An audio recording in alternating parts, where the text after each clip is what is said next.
because you have this spectrum age of children, how did you begin those conversations? I know so many parents just freeze there. They're like, I don't even know what to say, when to start, how to start. And what did you guys do with that? All right. So here's the key. It starts years in advance. And most people, again, it goes back to intentionality. Most people don't think of it that way, right? It's like, oh, it's time for the talk, right? We got to talk about the birds and the bees. Like, no, that's not how this works. I started taking my daughter on date nights when she was 3 years old, and daddy daughter date nights, right? And we'd do buttered noodles and a Shirley Temple, and she'd get dressed up. I get dressed up. We'd go spend a bunch of money, mostly on my meal, right? She's eating noodles. They're pretty cheap. But it was an amazing chance for me to go out and start to show my daughter, even at a very early age, right? And so she has seen that. My boys and I will have boys' night out, right? And we'll go out and we'll have the talk around, how to treat women and just little things. Like again, you see somebody, a girl walking to a door, like they run ahead of her and they'll open the door for her. A stranger, right? There's just things like that. Their mom and even their sister, they'll go and she'll stand outside the car and wait because I'm like, I can't open both my wife's door and my daughter's door every time. And one of them's going to get in the car before I have a chance to do both of them. So now I'm like, all right, boys, I got mom. One of you, there's three of you, get your sister, right? And so she'll stand outside the car now and make one of the boys open the door for her. Welcome to thesextalk.com, where parents can go to get clear and confident to have the sex talk with their kids. Welcome to another episode of the Sex Talk podcast. I'm excited to introduce somebody to you guys today. His name is Justin Batt. He is a friend of mine who I met in Atlanta, Georgia many years ago.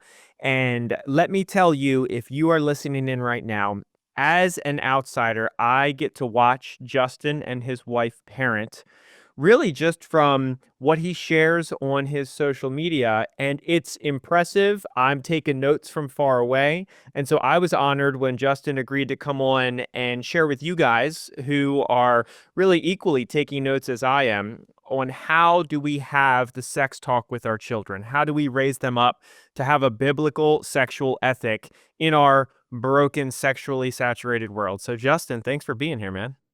Nick, I am so glad to be here. It's such an honor and a pleasure. Thank you so much for having me. Yeah, dude. It's I mean, really, I said this before we started recording, but I'm excited to sit under your teaching. You are a father who is further down the road than I am, right? I have a 3.5-year-old, a 2-year-old, and a 3-month-old. So though I do this for a living, and though I am still somewhat of an expert in the field and can teach on it and had my own story with the sex talk, I'm excited to hear what you and your wife are doing. Like, really just practically, man, where are you guys at with the sex talk? Well, we have four children. Our daughter is 16 and our boys are 14, 12, and 10. And so we've had the sex talk with two of them in great depth and context and getting into that periphery of the talk with the younger two. And of course, they seem to learn a lot more just because of their status in the pecking order where they are around and hear more conversations. And so they've gotten a little bit of it. We haven't had to talk directly with them. It's something that we are very intentional about, and I feel as my role as the husband and father in the family is my responsibility to lead in that. So even with our daughter, I'm the one that initiated the talk. My wife was there, with it as well, and the two of us kind of had it together. And my daughter and I have taken one thing I do, Nick, with our kids is I do trips with just me, with just dad at 10, 13, and 16 years old. We call them winners travel trips. And a lot of times, those are times where we'll have the talk, especially when it's with the boys. It was my daughter. I want my wife to be a part of it as well. So where we're at in the talk. And we've had the talk in depth with the older two, and I'm happy to go into detail what that looks like. Yeah, I would love to hear that. But before we go there, I love the thing you said about you are taking the lead on this. I would love for you to double click on that because I'm doing the same thing in my home. But to be honest with you, I don't think that's spoken about enough. So, as the father, as the dad, what do you mean by that? I'm taking the lead because there's guys listening to this and they might be blessed by what that means. Well, so I'll just go back to what the Bible says, right? And the Bible created man, and then from man, he created woman, and he gave Adam dominion over the garden, and dominion was also over woman. He named the plants, the animals, and he named Eve as well. And dominion means plurality and leadership. It's a hierarchical order, though, right? There's a set order that God designed. And we see the original sin, right? Everybody blames Eve for it because she took the bite of the apple. But I'm sorry, if there's a snake talking to my naked wife, we're going to have a problem. And I'm not sitting in the background like Adam being a passive man watching that happen. So, when the Lord addressed Adam and Eve, he didn't go and address Eve, right? He addressed Adam because it was Adam's responsibility as the man, as the husband, having that dominion. So I think it starts there. That's the basis for all of it. And then from that, right, it's your role as a man to be the spiritual leader in your home. Part of that spiritual leadership is, it's why sex is mentioned so many times in the Bible, right? There's so much conversation around it. And, Solomon teaches us an incredible way to have that in our relationship. But, there's so much around sex in the Bible, and it's a very important topic, obviously, because it's a sin and a temptation that so many fall into.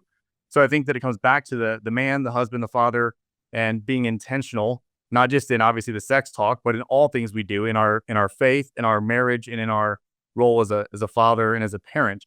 And so intentionality bleeds into everything else that we do. It's a big part of Daddy Saturday. I also believe that far more is caught than taught. And so, right, you got to get yourself right. If you're looking at porn as a father, if you're not guarding your eyes, if you're lusting, if you're letting your mind go, not having the mind of Christ, if you're treating your wife in a certain way, then, your kids are going to pick up on all of that, even if they're not seeing it in public, even if it's being done in private, right? There's still some things there. And I want to talk more about that as we get into that conversation. But I think that's where it starts. And I'd also say that far more is also caught where I make jokes all the time. Any of our friends know, like I'm grabbing on my wife's butt in public. Her favorite thing is she'll say, "No, sir." And like we have friends that literally will just text me, "No, sir." And they laugh about it because that's like basically like, get your hands off me. That's in a playful way, but our kids see it all the time. Our dogs will run up and bark and like interrupt the moment. And our kids roll their eyes. They've seen this for years and years and years, and they know it's very appropriate in marriage and what that looks like. And so we also try and model, right, those behaviors. My favorite thing is my youngest, Easton. He's 10. He's probably 9 when this happened. But I was at an act of forgiveness. I was seeking in my wife. And so I took a ladder. We went up on our roof. I had candles and some flowers up there. And it's something I've always wanted to do. And we laid up on our roof and we looked at the stars and just talked. It was such a cool moment. Well, I was getting ready to do that. And my youngest son was watching us, like me set all this stuff up. He's like, "Dad, what are you doing?" And I said, "I'm going to take your mom up and do this." And he goes, "Oh, you're going to go romance?" I said, "I'm going to create a romantic moment." And he goes, "Oh, so you're romancing mom?" And I was like, "Yes." So that's his line now. He's like, "Are you going to romance mom?" I'm like, "Absolutely, buddy." So, starting it there, being an example is important and being intentional. That's where it begins. And that really helps set up the talk. No, that's so good, dude. So yeah, I mean, so from an early age, you guys are really emulating to your children what healthy romance, healthy marriage looks like. And I mean, I also know you guys live on a farm, so you're in an agrarian society, which is, I would say, used to be the norm in our culture. It is no longer the norm. So your children also have a little bit of a closer access to God's design for sex in animals. And I grew up on a farm too. It's not exactly like your farm, but I mean, my dad had sheep, and we shear the sheep and help them give birth and all the things, so it still counts. Yep. But no, that's really cool. So what did you and your wife do other than the most important beginning step, which was to emulate that in your marriage and in your affection for one another? Like, how did you, because you have this spectrum age of children, how did you begin those conversations? I know so many parents just freeze there. They're like, "I don't even know what to say, when to start, how to start." And what did you guys do with that? All right. So here's the key. It starts years in advance. And most people, again, it goes back to intentionality. Most people don't think of it that way, right? It's like, oh, it's time for the talk, right? We got to talk about the birds and the bees. Like, no, that's not how this works. I started taking my daughter on date nights when she was 3 years old, and daddy-daughter date nights, right? And we'd do buttered noodles and a Shirley Temple, and she'd get dressed up. I get dressed up. We'd go spend a bunch of money, mostly on my meal, right? She's eating noodles. They're pretty cheap. But it was an amazing chance for me to go out and start to show my daughter, even at a very early age, right? And so she has seen that. My boys and I will have boys' night out, right? And we'll go out and we'll have the talk around, how to treat women and just little things. Like, again, you see somebody, a girl walking to a door, like they run ahead of her and they'll open the door for her, a stranger, right? There's just things like that. Their mom and even their sister, they'll go and she'll stand outside the car and wait. because I'm like, I can't open both my wife's door and my daughter's door every time. And one of them's going to get in the car before I have a chance to do both of them. So now I'm like, all right, boys, I got mom. One of you, there's three of you, get your sister, right? And so she'll stand outside the car now and make one of the boys open the door for her. And so there's little things like that you can start to build up. But that all helps because then you've opened the dialogue for communication. Then it's not this awkward conversation where it's like, dad never talks to me. And now all of a sudden he wants to talk about sex. Like, that's not going to go well. I'm sorry. And so if you have an open dialogue, if you're building into that conversation, then it just almost happens naturally where something will come up, something will spur it. And then the Holy Spirit can guide you into the conversation, but you're ready. And the other thing I would say is that it's super important to have a biblical world view on all of these topics and also current and relevant topics and trends. It's not okay for parents to be checked out in that capacity because your kids are dealing with that even at a young age. And so if you have constantly helped them frame things with a biblical worldview, then again, when it gets to that point, you've already framed your biblical worldview around sex and the sex talk. And so it's not you sharing it with them. It's like, hey, here's what the Bible says. And I know that as a Christian, right, you want to follow Jesus and you're trying to do that. So here's how you do that within your relationships and within sex specifically. That's so good. Yeah. And I think that's probably the one thing with our organization that we're trying to hammer home. It's you must remove the idea from your brain that my generation specifically kind of was somehow given, which is it is a talk. It happens when you're like 14 or 15. It's super awkward and you remember none of it, or most people didn't even get that. And I would say I think parents are starting to get that. And so now they're like, okay, what do I say? How do I say? And your answer was great, which is like you have to have established relational capital with your children. Yep. Relational capital in and around the conversation around gender, around roles, around service, around how we honor with your boys, how we honor women, and how you're showing that as you honor your wife. And then before we started recording, you equally mentioned your daughter is starting to date. That, I think, is another part of the sex talk that hasn't yet taken hold of Christian culture, which I'm excited for you to speak on because, okay, I get it. I got to have my talk now. I got to do it early. I got to do it often. I don't want to, but I think I can get there. And then maybe they'll just be okay after that. Right. And we know that's not true. But then the sex talk begins to morph as they get older. You're not done as a parent. So what are you and your wife doing now as your daughter, who was your first, is now slowly, but not yet, exiting your home? Yeah. So I love what you said, Nick. And it's super important to understand this, that the sex talk is not a one-time thing, right? It is an ongoing dialogue. And like I said, I mean, you're warming it up, right, to have then kind of the big talk. And the big talk is just where you get into it. And I like to ask a lot of questions too, and then talk about what those bigger issues are. And so, for example, with our boys, like with Blaine, my oldest son, a big majority of the talk was spent around porn, right? Because for him, that's going to be the first thing that he sees when it comes to sex, right? Like that's the first temptation, it's the first issue. Devices, friends. I mean, there's only so much you can control as a parent. It is everywhere today. And so the big thing was, hey, when this happens, when you see it, right, then let's have a conversation. It wasn't to say, like, don't see that. Oh my gosh, it's terrible. It's like you're going to see something you're not supposed to see. And when you see that, let's have a conversation because here's what can happen, right? If you start to hide this, and then all of a sudden it's the way Satan works is toe hold, foothold, stronghold. And so, man, that little toe hold, he starts to put things in front of your face. We don't talk about it. It becomes a foothold and now it's a stronghold and you have an addiction. And then that is a very difficult thing to break and can have damaging consequences.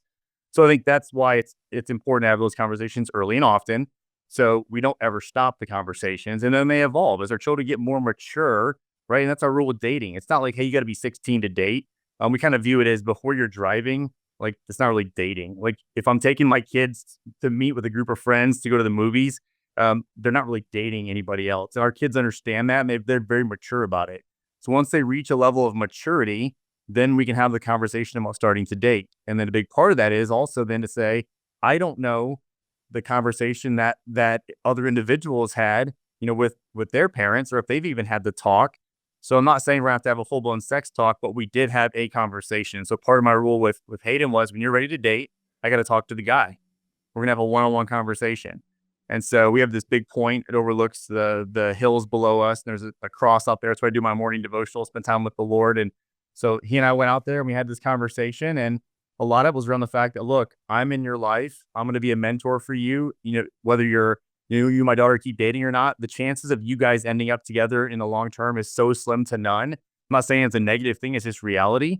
And so the way you honor each other today is honoring your future spouse and her future spouse and, us as parents and your parents and, the whole equation, and honoring God most importantly, but also you two right now and the example you set as a couple, the boundaries you have in place, the way you handle your relationship physically is going to have massive implications on your friends. And that can be one of your biggest witnesses that you have as a high schooler in this time in your life, is because they're being tempted in all these other ways. And if you two stand firm as a couple, that's a huge impact and witness you can have on your fellow friends. So, part of that is you evolve the conversation, you keep it open dialogue, but you also got to pull in their friends and the people they're around, because so many parents, unfortunately, Nick, are not having the conversation with their kids. So again, could be kind of awkward and almost inappropriate if you're like having a full-blown sex talk with their friends or their, boyfriend and girlfriend. However, I think it's very important to say, here's what our standard is. We believe in what the Bible says.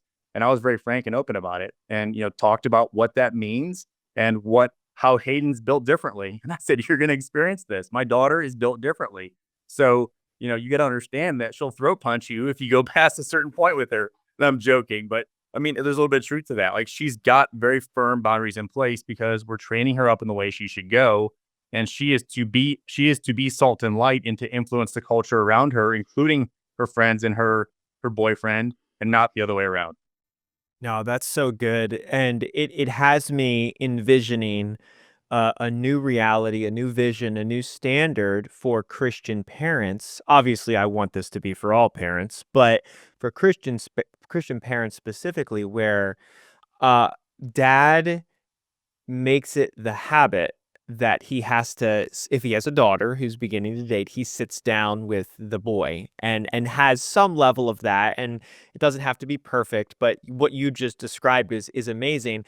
I've never heard of this happening, but I hope it still applies. Equally, mom could sit down when your boys start dating with the girl, and it doesn't have to be this high pressured environment, but I think that establishes a really cool tone around both sons and daughters. As you're the caregivers. So like when your boys start dating, it would be inappropriate for you to sit down with the girl they're going to go out with. But for your wife to do that, that's not inappropriate. I think that's perfect. Yeah. And man, what if that was just the new norm?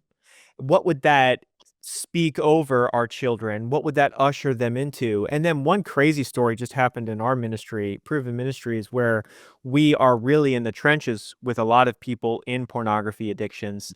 And I think you'll like this, but it's horrible, but it's cool how God redeemed it, where the dad sat down with his daughter was going to get engaged. So the son comes to ask his daughter's hand in marriage, and the dad just leans in like never before, and he's like, how you doing with porn? Are you struggling? This, that, and the other. And the young man was honest, and he was like, not good. I am in the throes of this.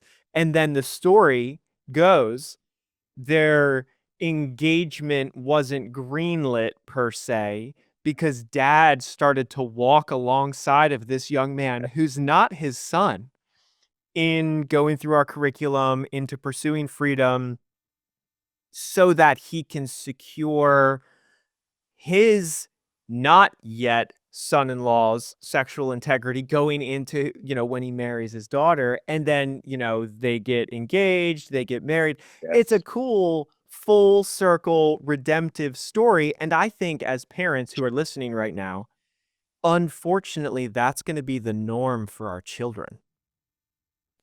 Could not agree more.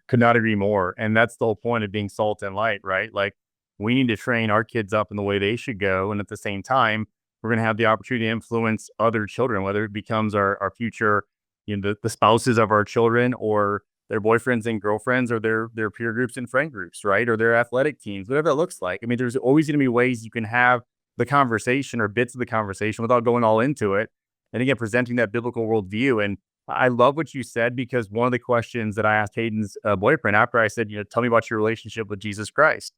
And, how do you walk with Christ? And he's a Christian, he's saved, and he expressed that very well and very beautifully, and very clear he has a relationship there, and he's given his life to him, and he's not perfect, and he's trying to figure it out. And I loved that. I love the humility. But second question was, how do you process and handle sin in your life?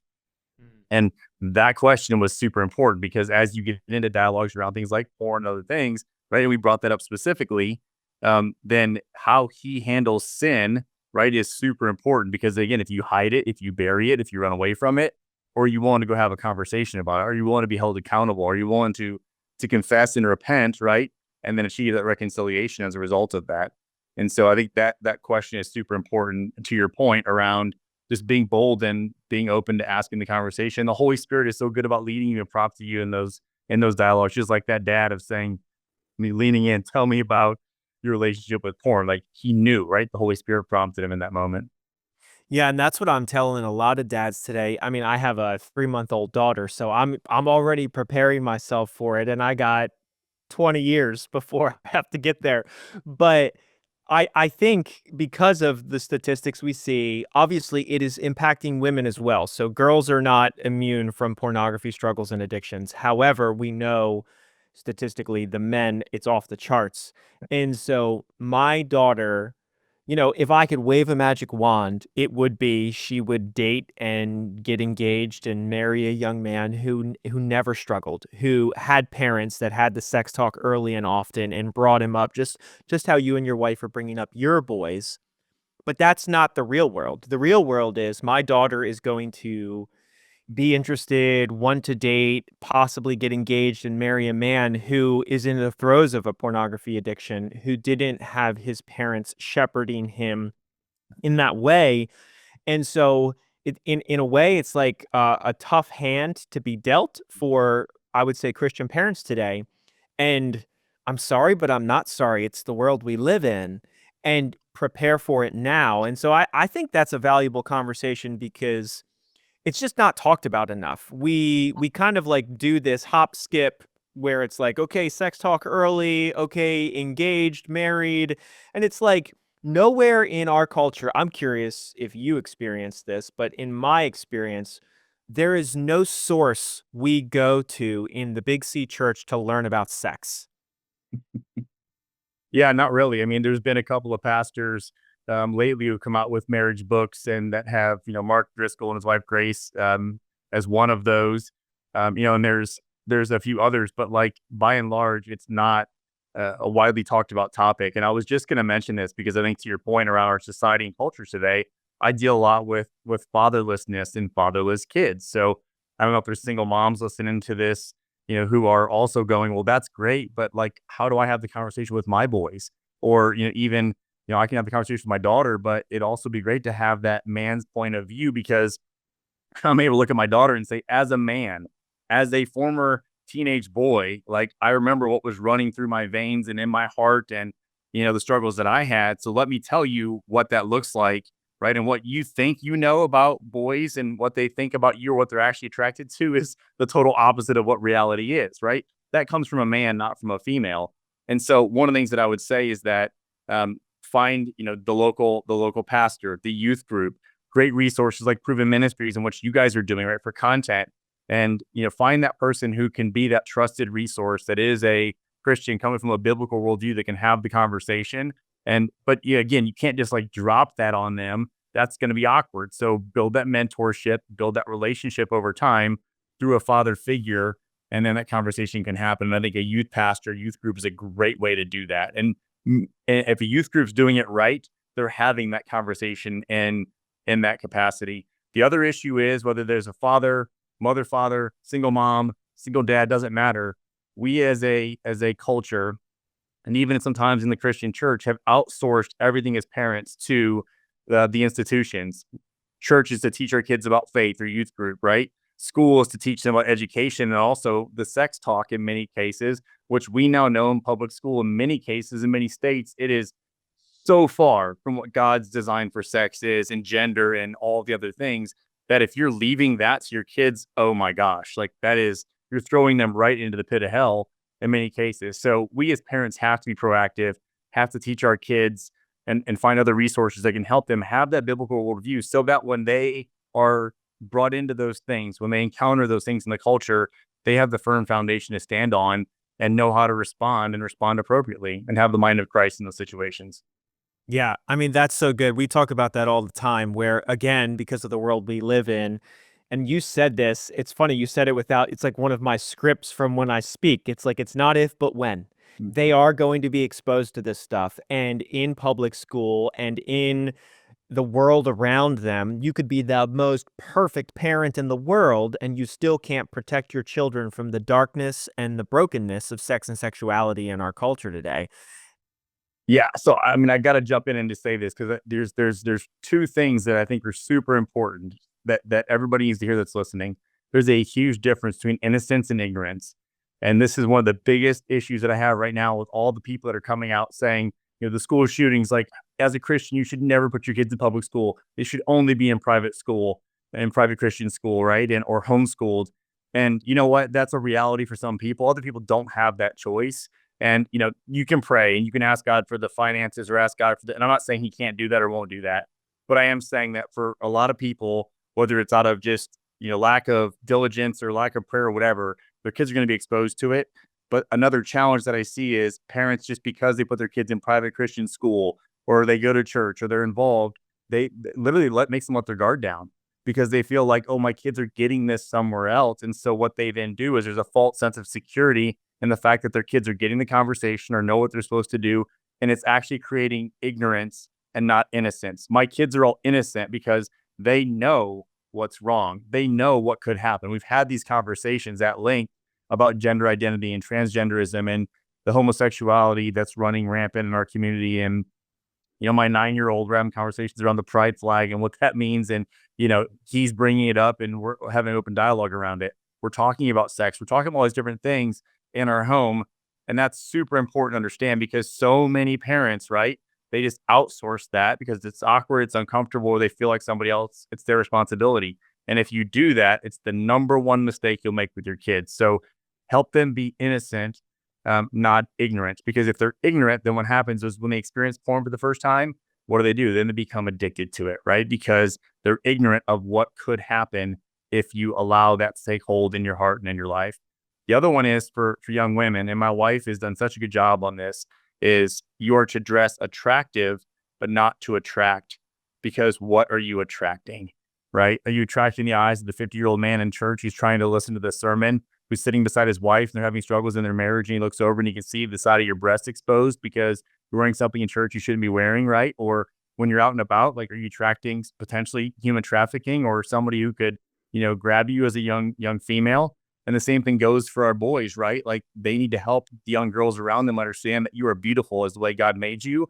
And like, you don't need to be revealing all of that because you're so attractive in the way that you're made. You don't need to address to attract something because you're attracting the wrong things.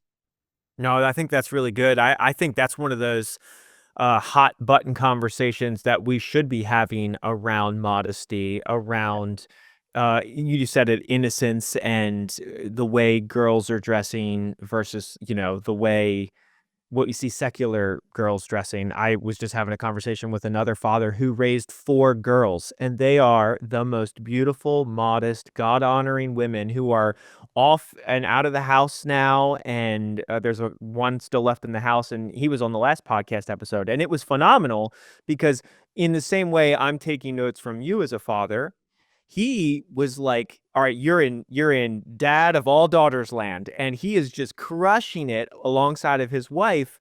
And I was like, Jason, I gotta have you on the podcast, man, because your story, your narrative, what he and his wife did was so valuable. So I love your wife speaking that into your daughter and equally into your community. And I really like that innocence versus ignorance idea, because you are so right. The amount of parents I talk to who, because their child is homeschooled or private Christian schooled, that one thought that drives me bonkers is I still have time, I still have time, I still have time. My children are different.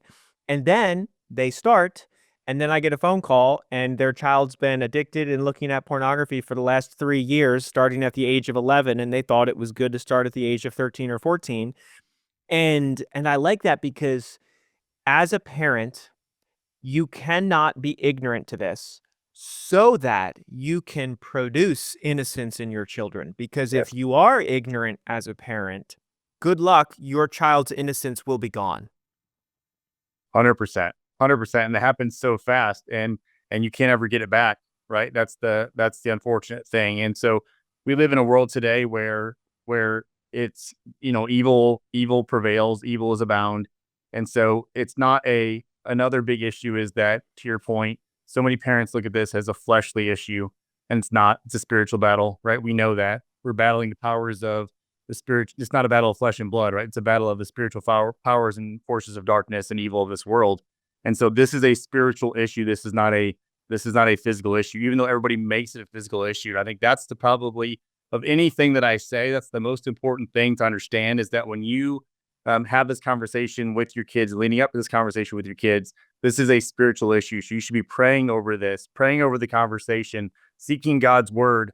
And then even after the conversation, right, you're constantly praying about it and talking about it and working through it. And that goes back to also confession or repentance and reconciliation and their heart with the Lord, as well as with you or anybody else in the conversation. And so, all these things are very important. I think the other piece of this too is when you look at sex is such a small part of the relationship. It's an important part, but it's a small part of the overall relationship, right?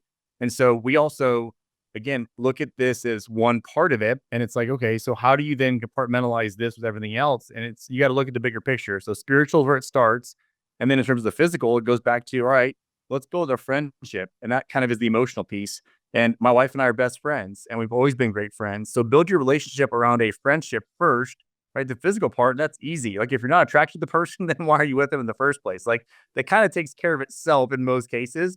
And so, we focus on the spiritual and then the emotional and then the mental and then the physical is the last thing. And we reverse that in our society. So much of our society is built on the physical first and everything else follows.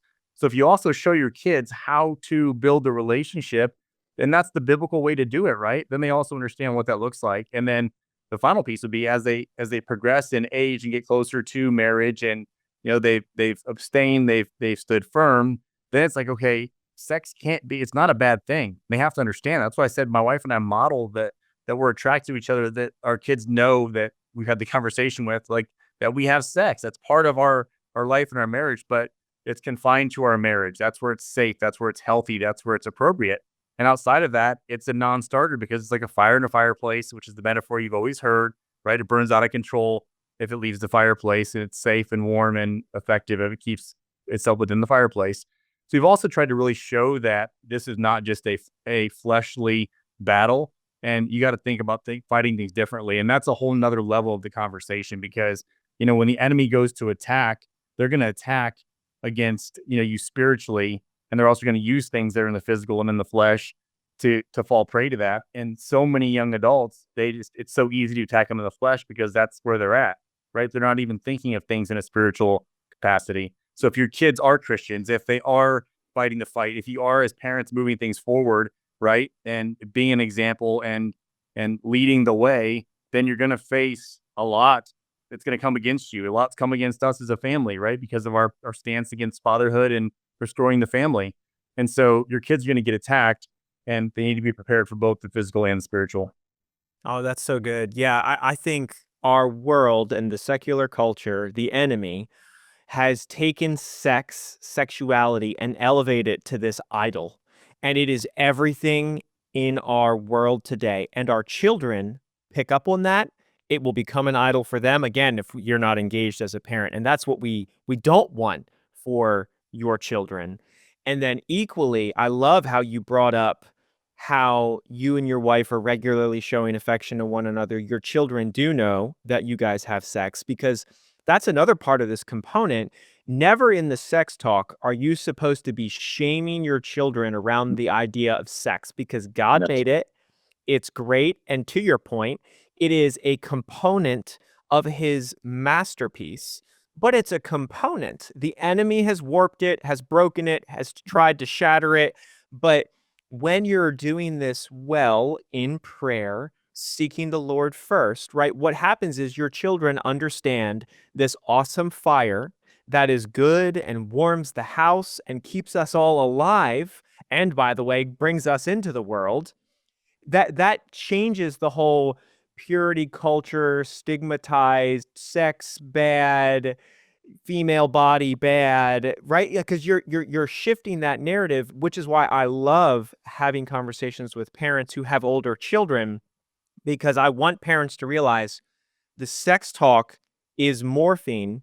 And then all of a sudden, the sex talk with your older children looks like with your engaged children, with your soon to be married children, looks like what does sex look like in marriage? Looks like what is that supposed to be? Because no one else is going to tell them. And if they're lucky, 1% of them will get it in their premarital if they're lucky. But I love that you brought that up because I think that's so imperative where if we want our children to have a thriving and vibrant marriage, part of the sex talk as parents looks like helping equip them for that. Because right now, if you're married and you want to know how to go and learn about having a thriving and vibrant sex life, sorry, I don't know where to tell you to go, but like, don't go knock on your church's door and ask about that because they don't have an answer for you. So, what's so interesting is, and I'll say this too, and I think this is where, as parents, this is beyond just your kids, right? Because to your point, like there's so many people that don't even know where to go, or so many people that grown up and they weren't given the talk, or they don't know how to have with their own kids, or they're lost for even sex in their own marriage. And so if you don't have a great and healthy sex life in your own marriage, then how do you talk about it to your kids without having the shame or the guilt, or it's going to come out in some capacity, right? And so I think that's one thing that helped my wife and I have the conversation and have it effectively and continue to have it, is that we have a great relationship ourselves, right? And so then that comes through and comes forward, and it wasn't us posturing in that conversation because, again, our kids see it all the time. So it wasn't hard to have the conversation. My wife, would go on date nights with other girls, right? And a bunch of girls go out, and she was amazed. And it's not just like gossip, but the girls, like, again, because they see us showing affection all the time, they think that we just are like rabbits, I guess. And so they would ask my wife all these questions, right? And she would say, Justin's super intentional. These are some of the things that he's found that have really helped us or that work great. And she's made these recommendations, and it's like made this huge difference in their sex lives, which has helped their marriages. Like, and like two of them, it's like saved their marriage. It's a huge deal, right? And it's prevented potentially an affair and other things. So I also think we're supposed to be models and examples of what that looks like. And that's another way you can influence other people and influence the culture. Because again, the church probably and most likely isn't doing this, unless you're just like some churches that I'm not even aware of today. It sounds like you aren't either, but are actually having this conversation in a real light. So I think that's important. The other thing I would also add is that, there's this whole idea that for men in particular, right? Like my dad, love my dad. My dad's an awesome dad.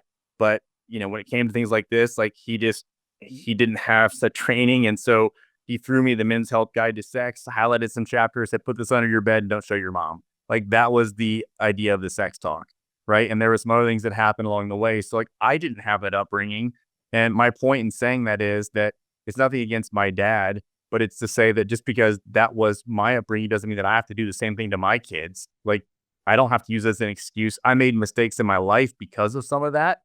I don't want to see my kids make the same mistake or others. So now I've changed that and changed the root or the narrative. You said that word a couple of times. I think that's very important for people to understand.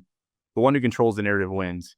You have a choice. You can allow the world, the enemy, school, the culture, right, to control the narrative of how your kids view sex, or you as a Christian parent, you as a father who has dominion over your kids and your family can choose the narrative, which is the biblical narrative, right, for how you look at sex in your life. Dude, that's so good. And Justin, I want to just thank you for coming on today. I think we could have a long form 3-hour conversation and it would be so valuable, but that's why we're doing these conversations, right? So Thank you for being here. Thank you for sharing. I'm still taking notes as a young dad about, how you're raising up your children. And so I found this incredibly valuable. So thank you again. This has been another great episode of the Sex Talk podcast. Like and subscribe and tune in next time for another episode to learn more about how to have and raise up your children with a biblical sexuality.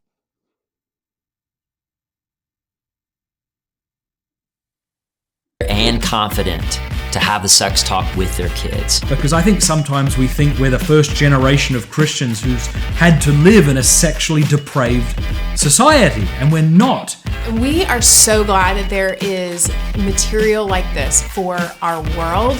We ourselves are often nervous about having the conversations with our kids. The sex talk is about so much more than the birds and the bees or explaining to your kids where babies come from.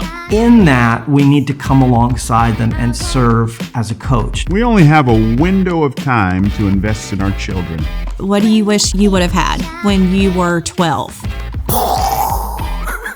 We're going to take a journey that might be a bit uncomfortable, but if we will pass through the truth shall make us free. It is such an important conversation for you to have with your children, and we are just so thankful that it's now available. What these conversations are, I think, is something that our culture and society need to be having holistically. Because we do believe that it is life-changing for you, your marriage, for your family, and for your child. We are so honored to be your guides throughout each session of this course. So let's jump in.